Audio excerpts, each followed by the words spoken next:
A very cheerful good morning to 10th class. Today we will continue our chapter. Our topic is strange case of Britain. Britain के अंदर यानी कि जो Britain था बेटे उसकी क्या दास्तान रही, कैसे वो अपना किंगडम को उसने स्थापित किया, कैसे क्या किया, उसके बारे में है बेटे. The model of the nation और the nation state some scholars have argued is Great Britain. अब देखो बेटे, स्कॉलर्स क्या होता है, विद्वान जो पढ़े लिखे हैं, समझदार हैं. तो उन्होंने क्या कहा कि राष्ट्र का जो आदर्श मॉडल है ना वो कौन सा है, ग्रेट ब्रिटेन है. अब हमें लगता है कि ब्रिटेन एकदम से इस्टेब्लिश हो गया, ऐसा नहीं हुआ है बच्चों.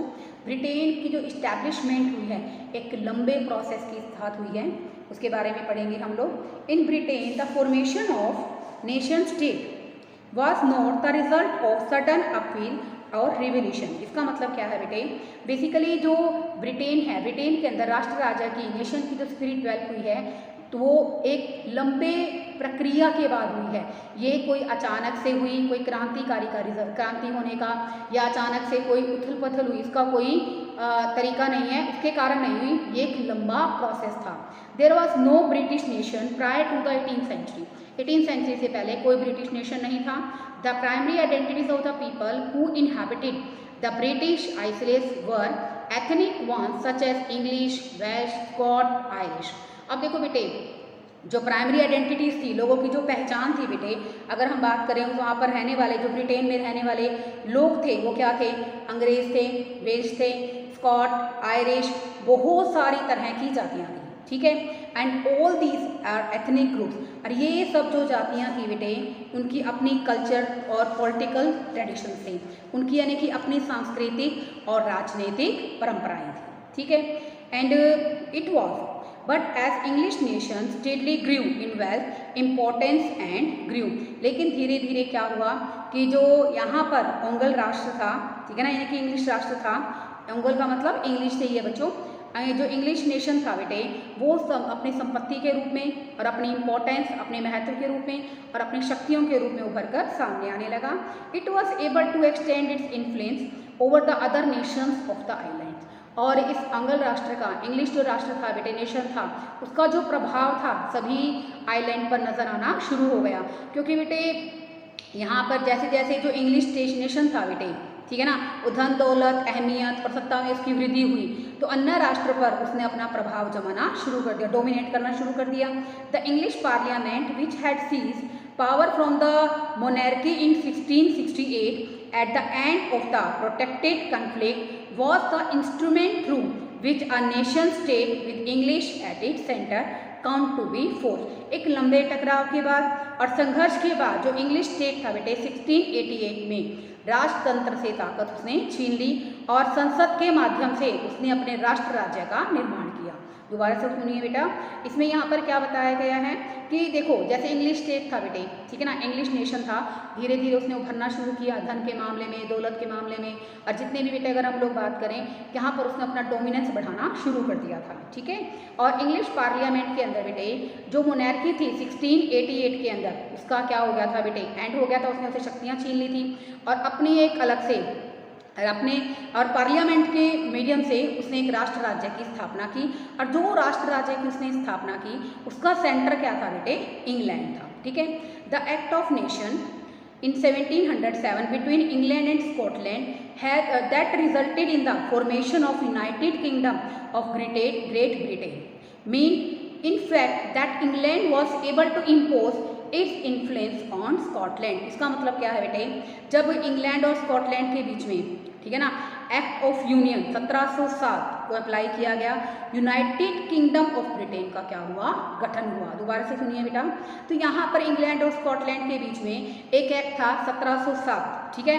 वो 1707 का जो एक्ट था बेटे कौन सा, एक्ट ऑफ यूनियन, उसके थ्रू क्या किया गया, United kingdom of great Britain की इस्टेब्लिशमेंट की गई. ठीक है.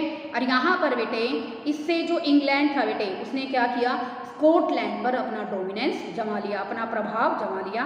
The British parliament was henceforth dominated by its English member. इसका मतलब क्या है, जो ब्रिटिश पार्लियामेंट थी ना बेटे वहाँ पर सिर्फ जो इंग्लिश ब्रिटिशर्स थे उनका दबदबा बना रहा। The growth of British identity made the Scotland distinctive culture and political institutions were systematically suppressed. इसलिए बेटे क्या हुआ, जब इंग्लिश नेशन स्टेट बना ब्रिटेन, तो वहाँ पर बेटे स्कॉटलैंड पर उन्होंने अपना दबदबा, अपना प्रभुत्व जमा लिया। तो बेटे वहाँ पर उन्होंने उनकी जो संस्कृति थी, ठीक है ना, उनके जो राजनीतिक संस्थान थे उनको पूरी तरह से सप्रेस्ड होता है, उनका पूरी तरह से दमन कर दिया।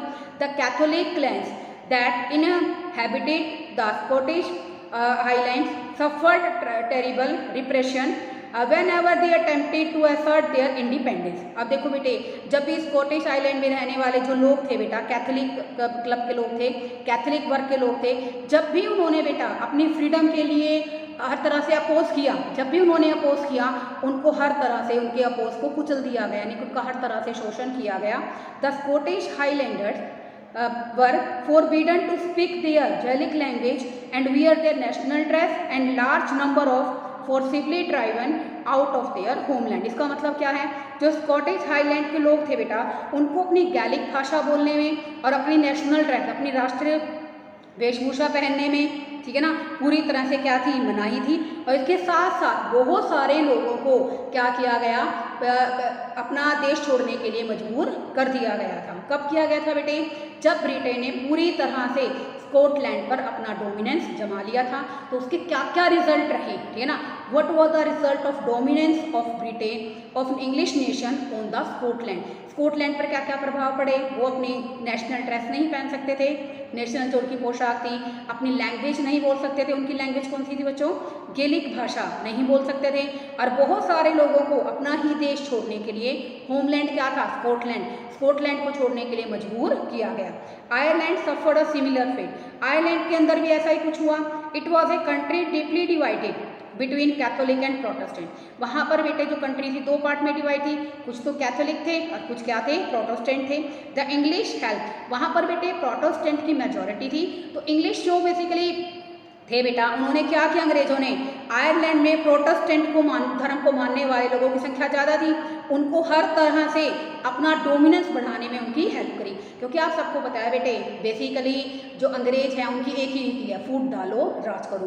और जब वहाँ पर बेटे आयरलैंड के अंदर, जो आयरलैंड था वो दो ग्रुपों में बटा हुआ था, एक कैथोलिक और दूसरा था बच्चों वहाँ पर प्रोटेस्टेंट। लेकिन वहाँ पर बेटे इंग्लिश पर्सनस ने हेल्प की प्रोटेस्टेंट की, क्योंकि वो क्या थे, मेजॉरिटी में थे, ताकि वो अपना डोमिनेंस जमा सके। ठीक है, after a failed revolt led by the Wolff town and the United Irishman 1798, Ireland was forcibly incorporated into United Kingdom in 1801। अब क्या हुआ बेटे, ब्रिटेनिश जो थे बेटा अपना प्रभाव जमाना चाहते थे, ठीक है ना, तो उन्होंने क्या किया, ब्रिटेन के प्रभाव के जो, ब्रिटेन का जो डोमिनेंस था उसके विरुद्ध बेटे, क्योंकि प्रोटेस्टेंट को क्या कर रहे थे, फेवर कर रहे थे, जो कैथोलिक थे बेटा उन्होंने उनके रिवोल्ट को पूरी तरह से फेल कर दिया, कुचल दिया।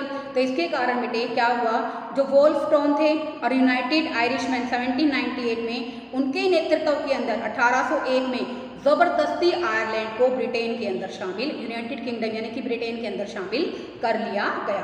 अब देखो बन गई ना फूट डालो राज करो की नीति, क्योंकि वहाँ पर कोशिश क्या कर रहे हैं, अभी प्रोटेस्टेंट को हम लोग क्या करेंगे, हर तरह से भाई फैसिलिटीज़ प्रोवाइड कराएंगे ताकि वो कैथोलिक को क्या करें, डोमिनेट करें। अब साथ ही साथ क्या किया, कैथोलिक ने जो विरोध किया उनको पूरी तरह से दबा दिया और ज़बरदस्ती, ठीक है ना, किस किस ने, वोल्फ टाउन ने, और दूसरा बेटे क्या दे रखा है, और जो यूनाइटेड आयरिशमैन थे उन्होंने 1798 में क्या किया, बेसिकली जो उनका रिवोल्ट था उसको पूरी तरह से असफल कर दिया।